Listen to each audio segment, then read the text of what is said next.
Hello, everybody, and welcome to another Heart to Heart with Sandhya. This is where we have interesting conversations, inspiring insights for ourselves, from our guests. And I have today a lovely lady. Her name is Keertana, and she had some big questions about the world. So here she is to shoot them at me. Hello, Keertana, and welcome to Heart to Heart. I'm so glad you could be here today. Hi, thank you for having me. My pleasure. What are your big questions? Go ahead. Let's see if you and I can find answers for them together. Okay. Uh, so one question that I have been thinking about recently, actually there are two. One question is it important, why is it important for people in the workplace to compare themselves to their peers, um, based and compare their performance to their peers, Sure. and then judge their own performance based on that? Well, why indeed? I think this is a bit of a chicken and egg situation, really. Partly, it's also how we are raised, both Yeah. from childhood, but also the workplace environment, right? We had this belief that if you pitted, well, let's go back a little bit first. I think this comes again from a scarcity mindset, from a behaviorological point of view, where resources were scarce. We all had to compete with each other Mm. for those scarce resources, right? So which is why if you see like my Yeah. generation and my parents' generation, we didn't have a lot of we didn't have access to a lot of goods. Everything we had to wait in a queue for, you had to wait for a license for. In fact, it was called the license raj. So really what you could get access to, what resource, including food, we had to stand in line for ration shop and stuff like that. Everything was about, could you get there before him? Could you get a connection somewhere that got you to the front of the line, that got you a bigger share? It's that sort of mindset the world over, really, that began the notion of competition. But what happened was that once resources became relatively plentiful, I mean, like you and I, we're not scrambling for food, we're not scrambling for, our lives are not really defined by how much further we can get than our neighbor, right? But that mindset doesn't Yeah. go. And in the workplace as well, there was this belief that if you pit two people or a group against each other like a race, then they would all rush to get the best deadlines and reach the deadline, get the best targets. But they found that that was a very narrow and a short-sighted solution, for two reasons. One, because when everybody is chasing like a target, it was very divisive within the team, right? That's when you have the backbiting. That's when you have, if I can't get ahead, let me at least pull that person down. All of those sort of uh, uh, environment in the workplace. And of course burnout, because not everybody can win a race, right? In a race of six people, somebody has to come first and somebody has to come sixth, and everybody else falls somewhere in between. Yeah. And then you end up, like you said, feeling so terrible about yourself. But a second, far more interesting to me, both for parenting and for the workplace, is that competition is not really helpful for you to become the best version of yourself. In fact, if I say everybody run a 100-meter dash, I'm such an idiot, because I'm saying, boss, reach 100 meters and that's good enough for me. Whereas you, Keertana, may be capable of doing like a 1,000-meter, like a whole kilometer race run. That's your capacity. And you're just saying, okay, my boss only wants me to run 100 meters, so why don't I just run 100 meters? You see? Or your event may be long jump and not 100-meter dash.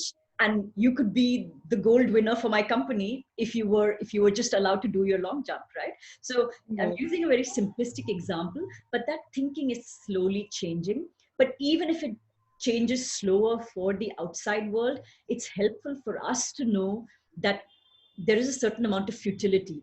By all means, if you're good at 100-meter running, enjoy it. And having somebody run a race with you, treat it as like a pacer, treat it as somebody with who can do this journey with you, but that's not your enemy. That's not your, the race is done for the fun of it. But the end goal is that you've picked that you wanted to reach the 100 meters, not somebody else has told you that you have to reach that 100 meters. Does that make sense Yeah. to you? Yeah, that makes a lot of sense. Plus the experience. I think um, from from what you said, like use that person as a pacer, right? I Mhm. think the experience that both you and that pacer will get out of it, you're only going to end up learning much more. So I think that makes a lot of sense. Completely. There's some wonderful movies and stories written about how two competitors were also like the best of friends, right?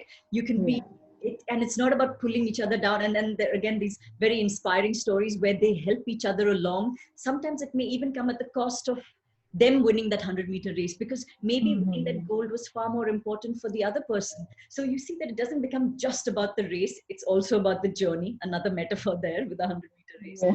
For all of these reasons, Yeah. getting out of the mindset is a little tougher, because again, we need to get out of our scarcity mindset, right? And the FOMO mindset.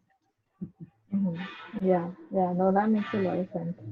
Um, Another, can I ask you my second question?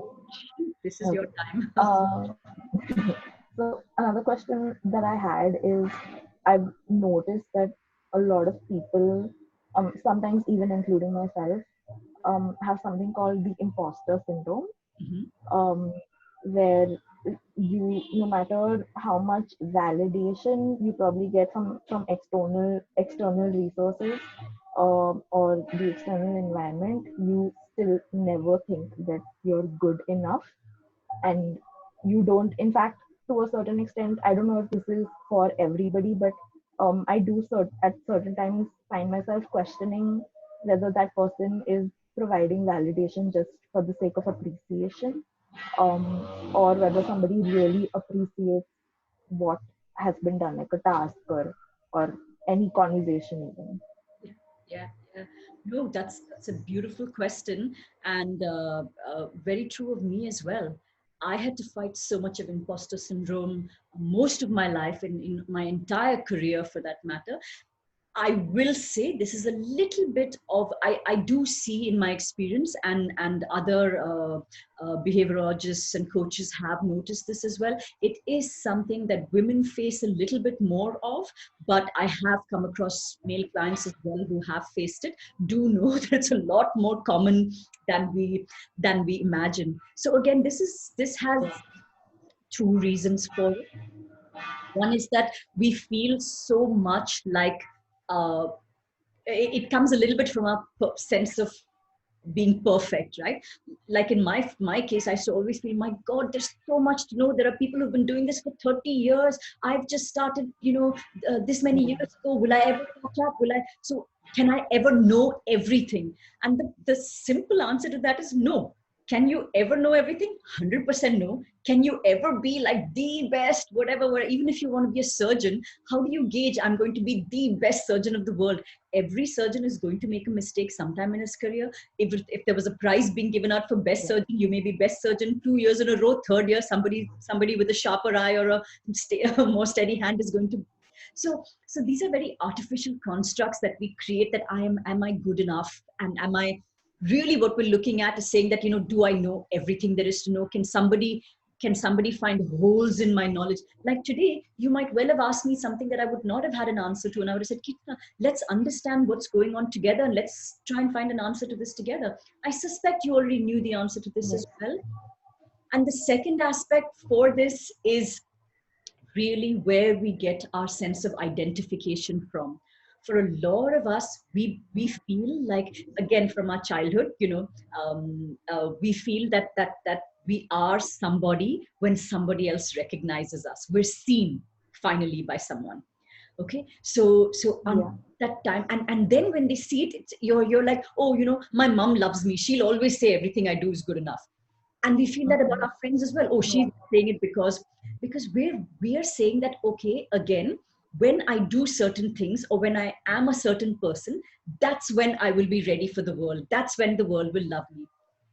But and Mhm. we often are our own harshest critics in that, right? Because we're like, okay, you know what, I'm just Yeah. not good enough, there's so much more I have to do. When I get there, I will love myself. Mhm. But for Yeah. our loved ones, for our family, for ourselves, above all else, we need to understand that, the essence of us is completely whole, is completely perfect, is everything that we need for our happiness and well-being is within us. all of our external identifications. Oh, my body should look like this. Oh, my behavior should be like this. My thoughts should be like this. My degree should look like this. My job should look like this. They're all just identifications which are external to us. Do we need them to transact in the world? Yeah, sure. But if we lose them tomorrow, is the world going to end? No. Are you going to end? No. That's the important thing, Yeah. which is that you need to. I keep telling myself this, I'm like, I ask myself, my God, if my body is going to get weak one day, 100% is going to get weak one day, right? So Yeah. can I Yeah. still find my sense of happiness, my calm, when my body will not perform the way I wanted to, when my mind will not perform the way I wanted to, when people don't give me the regard the way they might be giving me now? But these are this will come, this will go, and we must, when we accept that, we'll realize that. And also when we spend time with ourselves, we'll realize that we have this, and everything else is just a game. We're like Shakespeare said, right? All the world's a stage and we are actors. Yeah. He was a philosopher. That's really what it is. We all just play this role. Today you're playing a particular role in a particular job. Tomorrow you'll be playing another role, maybe as somebody's partner, somebody's mother. It's still just a role, and the role, the play will come to an end. The role will change at some point. But Yeah. that's not the Okay. sense of our self-worth. That's not the sense. That's not the place for our happiness. And are we acting? 100% yes. So are you an imposter? Yes. So what? To a certain extent, everyone. Yeah. But in a way, you can also use this to channelize, to know more, to learn more, to become better at your craft, to become a better person. So it doesn't have to be all bad. I think there's a lot more danger in us saying, now I know everything there is to know. Now I'm the best. Now I don't have to learn anything. Because that to me is a critical flaw, because the minute your brain stops, the minute you stop having a learner mindset, the minute your brain feels like it doesn't need any more change, it doesn't need any more growth, philosophically, that is the definition of death. When your brain Mm. says it's going to become unchanging. It's not the age Right. of your body, it's not the loss of your job, it's not the loss of loved ones or any reputation, nothing. It's the loss of your ability to change. It's the definition of death. I found that to be very, very powerful.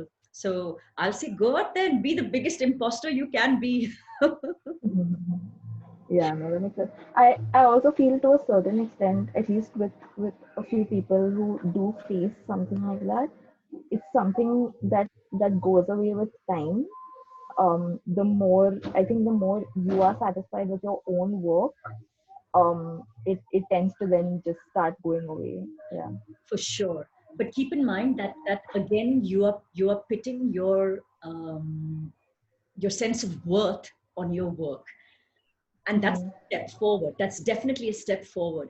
But it's not the same as saying, this is my work, this is not me. Mm-hmm. Today I did a good job. Tomorrow, 100% I will do a bad job. But the inner core of me remains unchanged. I am still okay. During lockdown, I woke up one day to find, and I logged into a company that I work for, Keertana. All my accounts were locked out. I had no access. It said I was denied. And then I happened, my email, everything was just completely obliterated, right? And then I happened to have the number of one of the people, and this was not an Indian company. And I messaged them and I said, hey, what's going on? Was there a hacking that happened at night or something like that? And they said, just send us your personal email. And they said, oh, you're no longer working for the company.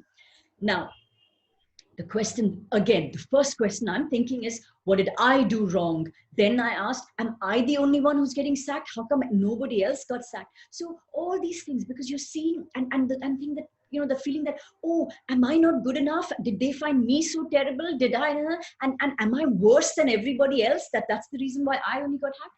But all these are all identifications outside ourselves.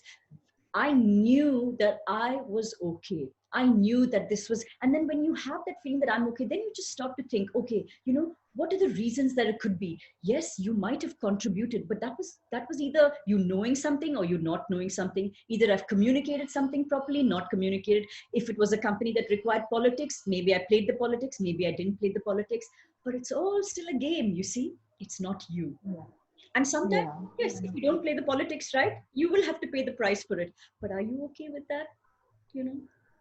When it all comes back to your understanding that the inner core of you is okay, even knowing something like this. Oh, okay, maybe I just wasn't fast enough to respond to something, and therefore they found that I was consistently falling behind, whatever. Even if it's what we call incompetence, which is one of the Yeah. worst things that we as professionals can possibly experience, we understand Yeah. that that's a quality, that's a behavior, that's something that either we were not suited to or we're not skilled enough for yet, but that's not us. And that makes a big difference to how we deal with this. So yeah, I just rolled with the blows. The earlier me, I would probably not gotten out of bed. I would have gone straight back to bed and like been in Mm. great depression that I am a loser, I am incompetent, I am all these things. But yeah, no, I was okay. I had a great day that day, and I was free, so I enjoyed myself. Yeah. But that's so sudden to deal with also. it, Yeah. it is, and that's what makes us human. We The nature of our brain, the nature of our mind and our heart is to feel these emotions, but we do have something that rises above that. We do have something what we call a discriminating mind, a thinking mind. And the minute you're able to say, okay, I'm aware that my ego's taken a bit of a hit, but is that really me? No, it's not. And you're like, okay, allow your wallow, give yourself half an hour to wallow. Or however, sometimes the pain is so, the ego Mm. takes such a blow, the pain is so hard that you might need to give yourself a little bit more time. And by all means, go through that process of grieving if you have to, but knowing at all times that the pain is just on that level. It's not the innermost core of you is really untouchable. When you have that feeling, now you feel invincible. Makes sense. Makes Does sense. that make you a better imposter going forward? Yeah, I think I'm more equipped with information now, just like being okay. So I think it's easier now to not be so hard on yourself. That's Plus, I hope that this is something that I can probably help my peers with if they face any trouble. So, yeah. in a sense, it's a little bit of a cry for help to to just somebody saying, "Can you just see me for who I am?" That's really what Mm-hmm. we want most of the time. And by showing your friend that you do see him or her as he is, could be the best validation. And sometimes we don't always get this as kids, so it's okay when we get it as adults. Never too late. Yeah. Yeah. And you can be that person to give it. So how wonderful! What a wonderful gift that would be. Yeah. I I don't think I have any more questions. Yeah. You know where to find me if you do. Yeah. But Thank thank you you so so much much. for doing this. Thank you, Keertana. And thank you all for watching. This is Heart to Heart with Sandhya. If you have a question that's been on your mind, no matter how personal it is, feel free to write to us on dynamiclivingindia@gmail.com. And I would love to discuss this with you over a video. That's it from us, from Keertana and Sandhya. Have a great day all and take care. Bye-bye.